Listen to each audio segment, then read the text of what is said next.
नमस्कार विद्यार्थी मित्रांनो, आज आपण इयत्ता 6वी विषय गणित यामधील पाठ क्रमांक 16 चौकोन यावरील उदाहरणे बघणार आहोत। तर विद्यार्थी मित्रांनो, त्याआधी तुम्ही आमच्या चॅनलला नवीन असाल तर चॅनलला अवश्य सबस्क्राइब करा, जेणेकरून आमचे नवनवीन व्हिडिओ तुम्हाला सर्वात आधी मिळतील। चला आपल्या व्हिडिओला सुरुवात करूया। यामध्ये आपल्याला चौकोन याविषयी माहिती दिलेली आहे। कागदावर ABCD हे 4 बिंदू असे घ्या की कोणतेही 3 बिंदूंनी निकरेषीय असतील ते बिंदू एकमेकांना जोडून एक बंदिस्त आकृती तयार करायची आहे। मात्र कोणतेही 2 बिंदू जोडले तर उरलेले बिंदू त्या रेषेच्या बाजूला एकाच बाजूला असावेत। दिलेले नियम पाळून तयार झालेल्या आकृतीला काय म्हणतात तर चौकोन असे म्हणतात।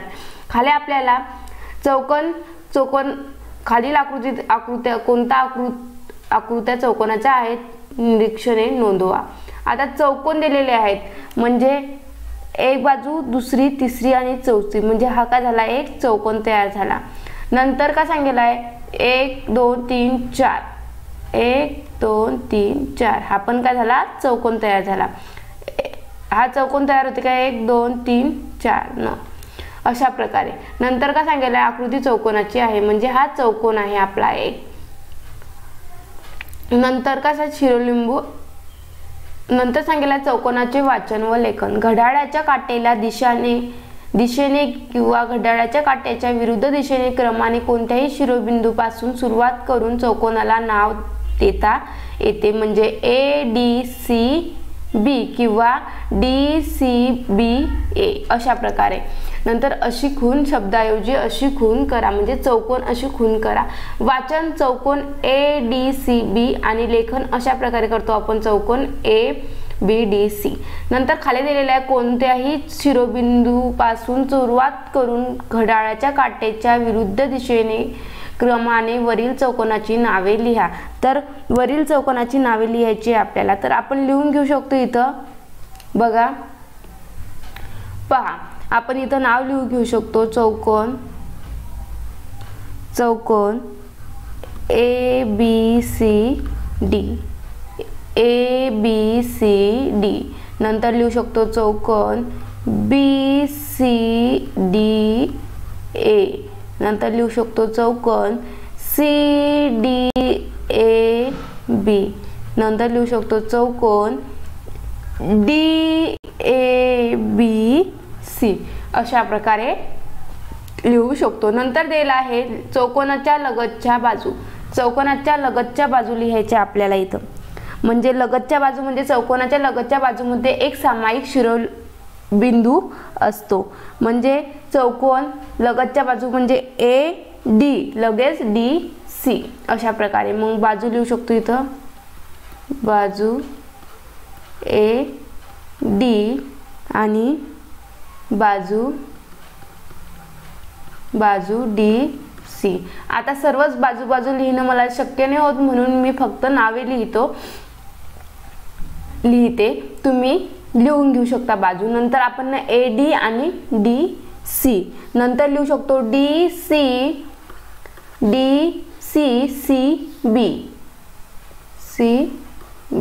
नंतर लिहू शकतो CBA। नंतर लिहू शकतो BAD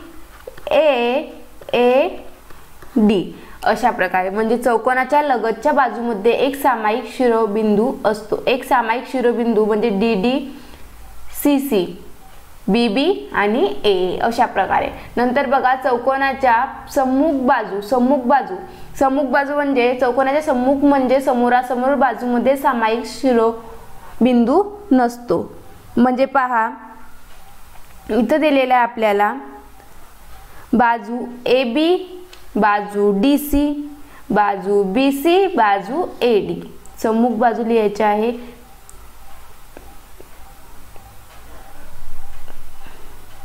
इथं दिलेली आहे AB व बाजू DC मध्ये यामध्ये कोणताच शिरोबिंदू सामायिक नाही। बाजू AB आणि बाजू DC या चौकोनाच्या सम्मुख बाजू म्हणजे समोरासमोरील बाजू आहेत। म्हणजे आपल्याला काय लिहायला लागेल इथं बाजू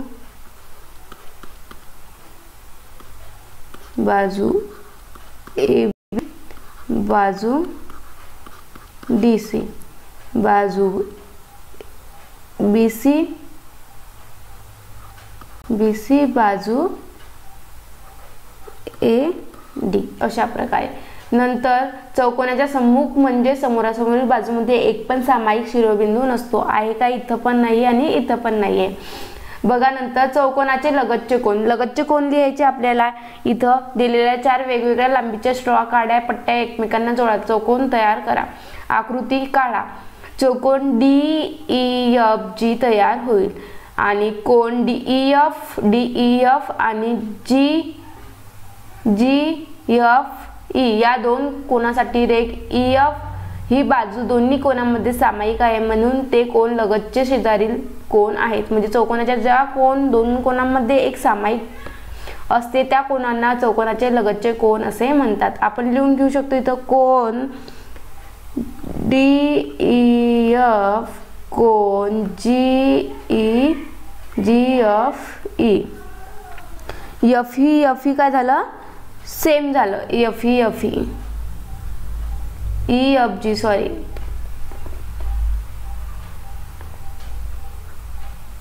EFG. नंतर लिहू शकतो कोन EFG, कोन FGD, कोन FGD, कोन GDE, नंतर कोन GDE व कोन DEF अशा प्रकारे. बघा DEF, EFG,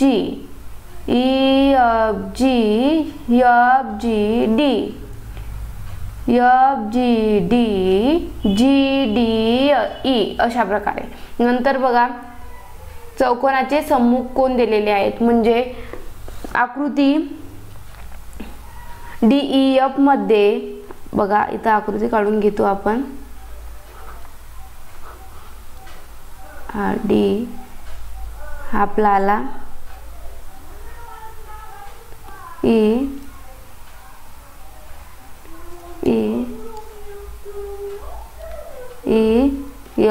आणि हा G आला. तर बाजू यांची एकही बाजू सामायिक नाही.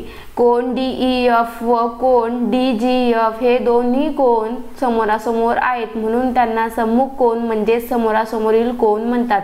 आकृतीमधील इतर सम्मुख कोनांची नावे लिहा.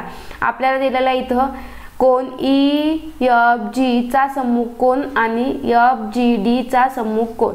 म्हणजे EFG चा सम्मुख कोन म्हणजे समोरासमोरील कोन हा येईल D. F चा कोणता येईल? D. म्हणजे काय लिहायला लागेल? GDE किंवा EDG लिहू. EDG म्हणजे D आणि हा F काय आला? समोरील कोणाला. नंतर दिलाय FGD, G चा येईल समोरील कोण E म्हणून आपण याला काय लिहू शकतो? DEF किंवा FED दोघी पण लिहू शकतो म्हणून DEF सम्मुख कोन. नंतर चौकोनाचा कर्ण दिलेला आहे. म्हणजे सॉरी सम्मुख कोन बघून घ्या. चौकोनाच्या ज्या दोन कोनामधील एकही बाजू सामायिक नसते त्या कोनांना चौकोनांचे सम्मुख म्हणजे समोरासमोरचे कोन म्हणतात. नंतर दिलाय चौकोनाचा कर्ण. चौकोनाचा कर्ण दिलेला आहे. त्यामध्ये चौकोनाचा कर्ण म्हणजे चौकोनाच्या सम्मुख कोनांचे शिरोबिंदू जोडणारे रेषाखंड म्हणजे चौकोनाचा कर्ण असतात. म्हणजे चौकोनाचा कर्ण काय येईल आपला? कर्ण AC, कर्ण DB किंवा BD. कर्ण AC व कर्ण BD अशा प्रकारे.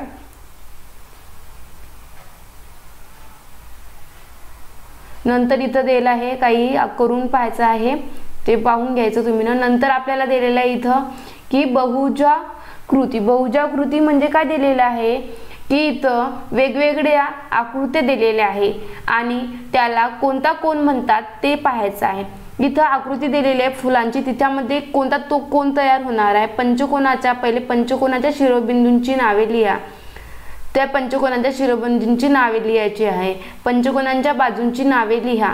पंचकोनांच्या कोणांची नावे लिहा. एखादा खेळ खेळता खेळता असताना खेळाची स्थानिक रचना पंचकोनी झालेली असते का ते पहा.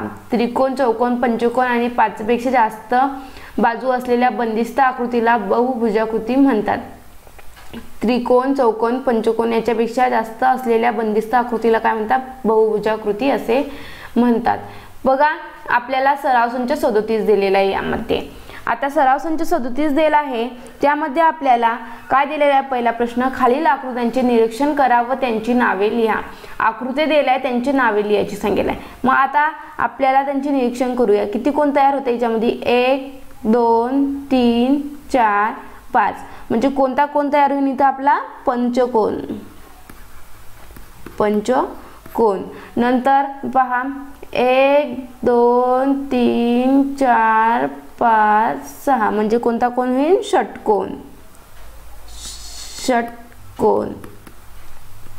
नंतर पहा 1 2 3 4 5 6 7 सप्तकोन. सप्तकोन. नंतर पहा 1 2 3 4 5 6 7 8 अष्टकोन तयार होणार आहे. 8 बाजू आहे म्हणजे किती? अष्टकोन. जितक्या बाजू असल्या तितके त्याचं नाव येईल. तर अशा प्रकारे आपला सराव संच 37 होता. तो पण आज आपण पाहिला. तर विद्यार्थी मित्रांनो, व्हिडिओ आवडला असेल तर व्हिडिओला लाईक करा आणि चॅनलला सबस्क्राईब करायचे विसरू नका, जेणेकरून आमचे नवनवीन व्हिडिओ तुम्हाला सर्वात आधी मिळतील. भेटूया पुढच्या व्हिडिओमध्ये. तोपर्यंत बाय बाय.